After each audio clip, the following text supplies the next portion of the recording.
വാൽപ്പാറ വാഹന ദുരന്തത്തിൽ മരിച്ച 9 പേർക്ക് നാടിന്റെ അന്ത്യാഞ്ജലി. പ്രിയപ്പെട്ടവരെ അവസാന നോക്ക് കാണാൻ ആയിരങ്ങൾ വിങ്ങലോടെ ഒഴുകിയെത്തി. 7 പേരുടെ ഖബറടക്കം വിവിധ മഹല്ലുകളിൽ പൂർത്തിയായി. പ്രധാനാധ്യാപിക അജിത ഷൊർണൂരും ആശ കൊളത്തൂരിലെ വീട്ടുവളപ്പിലും അന്ത്യവിശ്രമം കൊള്ളും. വിവരങ്ങളുമായി ശാന്തകുമാർ ചേരുന്നുണ്ട്. ശാന്തകുമാർ, പ്രിയപ്പെട്ടവരെ അവസാനമായി ഒരു നോക്ക് കാണാൻ എത്രത്തോളം വിങ്ങലോടെയാണ്, ദുഃഖഭാരത്തോടെയാണ് പ്രിയപ്പെട്ടവരും നാട്ടുകാരും ചടങ്ങുകൾക്ക് എത്തിയത്? എന്തൊക്കെയാണ് വിവരം?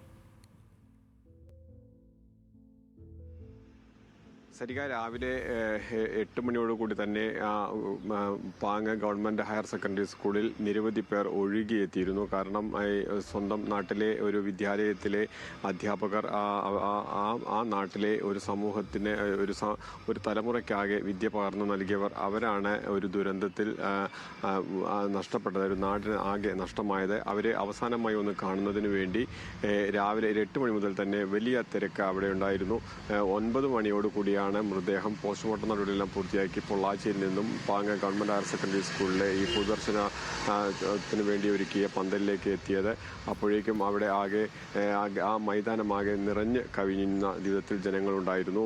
പിന്നീട് സമൂഹത്തിലെ വിവിധ തുറകളിലുള്ളവർ, ജനപ്രതിനിധികൾ, രാഷ്ട്രീയ സാമൂഹ്യ രംഗത്തെ പ്രമുഖർ എല്ലാവരും എത്തി. മന്ത്രി വി ശിവൻകുട്ടിയും ഒപ്പം തന്നെ MLA-മാരായ മഞ്ഞളാംകുഴി അലിയും അതേപോലെ തന്നെ ആബിദ് ഹുസൈൻ തങ്ങൾ ഉൾപ്പെടെയുള്ള പ്രധാനപ്പെട്ട ജനപ്രതിനിധികൾ എല്ലാവരും ആ സ്ഥലത്തെ പൊതുദർശന ചടങ്ങിൽ നടക്കുന്ന ഈ പാങ് ഹയർ സെക്കൻഡറി സ്കൂളിൽ ഉണ്ടായിരുന്നു.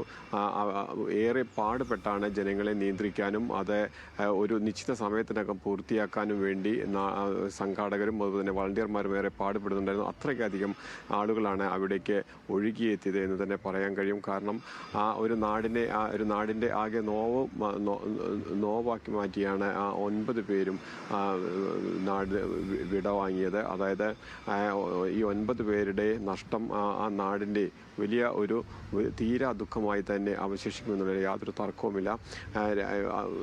ഏറ്റവും പ്രധാനപ്പെട്ടത് ഈ മജീദ് മാഷാണ്. ആ സ്കൂളിലെ മജീദ് മാഷിൻ്റെ ഭാര്യയുണ്ട്. ഭാര്യയും ഈ ദുരന്തത്തിൽ നാട് നഷ്ടപ്പെട്ടു. ഒപ്പം തന്നെ മറ്റൊരു അധ്യാപികയുടെ മകനും ഈ ദുരന്തത്തിൽ അവർക്ക് നഷ്ടമായി.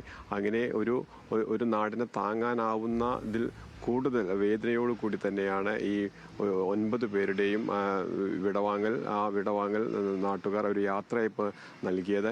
എന്തായാലും ഈ മൃതദേഹങ്ങളെല്ലാം അതാത് മതാചാര പ്രകാരം വിവിധ ഇടങ്ങളിൽ സംസ്കരിക്കുന്നതിന് വേണ്ടി ഒരു 10:30 തന്നെ അവിടെ നിന്ന് കൊണ്ടുപോവുകയായിരുന്നു. തുടർന്ന് ആശ ടീച്ചറുടെ മൃതദേഹം കൊളത്തൂരിൽ അവരുടെ വീട്ടുവളപ്പിലും ഒപ്പം തന്നെ ഈ അജിത ടീച്ചറുടെ മൃതദേഹം ഷൊർണൂർ ശാന്തി തീരത്ത് ഭാരതപ്പുഴയുടെ തീരത്തുമാണ് സംസ്കരിക്കുന്നത്. അതുമാത്രമാണ് അല്പം 4:30 മാത്രമേ ആ സംസ്കാര ചടങ്ങുകൾ പൂർത്തിയാക്കാൻ കഴിയുള്ളൂ. അവരുടെ മകൾ കാൺപൂർ IIT വിദ്യാർത്ഥിയാണ്. അവർ നാട്ടിലേക്ക് എത്തുന്നതിനുള്ള ഒരു താമസം മാത്രമാണ് ഉണ്ടായിരുന്നത്. അവർ അല്പസമയത്തിനകം വീട്ടിലെത്തിക്കഴിഞ്ഞാൽ ചടങ്ങുകൾ പൂർത്തിയാക്കി ഉടൻ തന്നെ ഷൊർണൂർ ശാന്തി തീരം ഭാരതപ്പുഴയുടെ തീരത്തെ ശ്മശാനത്തിലേക്ക് കൊണ്ടുപോയി സംസ്കാര ചടങ്ങുകൾ പൂർത്തിയാക്കും. എന്തായാലും ഒരു നാടിന് താങ്ങാൻ കഴിയുന്നതിൽ അപ്പുറമായിരുന്നു പാങ്ങിനെ സംബന്ധിച്ചോളം, ഒരു ചെറിയ ഗ്രാമത്തെ സംബന്ധിച്ചോളം ഈ ദുരന്തം. അതാണ് ഇന്ന് വലിയ ഒരു യാത്രയപ്പോടുകൂടി, വലിയ വിങ്ങുന്ന വേദനയോടുകൂടിയുള്ള ഒരു യാത്രയപ്പോടുകൂടി നാട്ടുകാർ ഇന്ന് പാങ്ങിൽ നൽകിയത്. അനുക.